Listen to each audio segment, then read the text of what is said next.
लेगेज career वैसे तो क्या है कि ये रिमूव करना ही है अपने को। अभी फिलहाल जो नियम है वो यही है, क्योंकि लेगेज कैरियर से क्या क्या नुकसान है। देखो, सड़क सुरक्षा की दृष्टि से मैं आपको बताता हूँ कि लेगेज कैरियर व्हीकल क्या होता है, व्हीकल की सेंटर ऑफ ग्रेविटी चेंज हो जाती है। तो उससे क्या होता है, व्हीकल अनबैलेंस होता है। मान लो आप 50 की स्पीड से चल रहे हैं, अचानक आपको सडन ब्रेकिंग करनी है, या अचानक आपके आगे कोई आ गया, मान लो कोई जानवर भी आ जाता है, कोई पैदल यात्री आ जाता है, ब्रेकिंग करनी है, तो व्हीकल क्या है कि वो रियल टाइम में नहीं रुक पाएगा। तो उससे क्या है, सड़क दुर्घटना को बढ़ावा मिलता है। इसी तरह से मान लो काफ़ी सारी चीज़ें हैं कि मान लो आपने कोई बड़ा सामान, बड़ा बैग ऊपर रख दिया, आप ऐसे कोई छोटी रोड से निकल रहे हैं जहाँ कोई बिजली का तार है, कोई और है, तो उन चीज़ों से क्या होता है कि फिर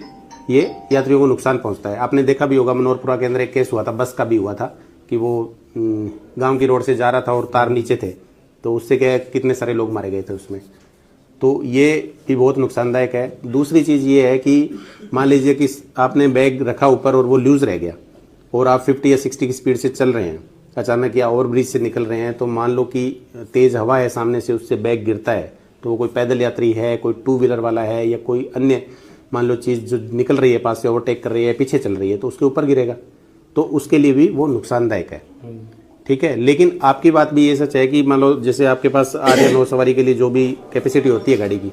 तो उनका लगेज भी होता है साथ में, तो उसको कहाँ रखा जाए। तो ये आपने जो ज्ञापन दिया है, इसके अकॉर्डिंग इस बात को आगे रखेंगे, ताकि इसका क्या समाधान होता है कि नियमों के अंदर किस तरह से क्या कर सकते हैं, नियमों से हटके कुछ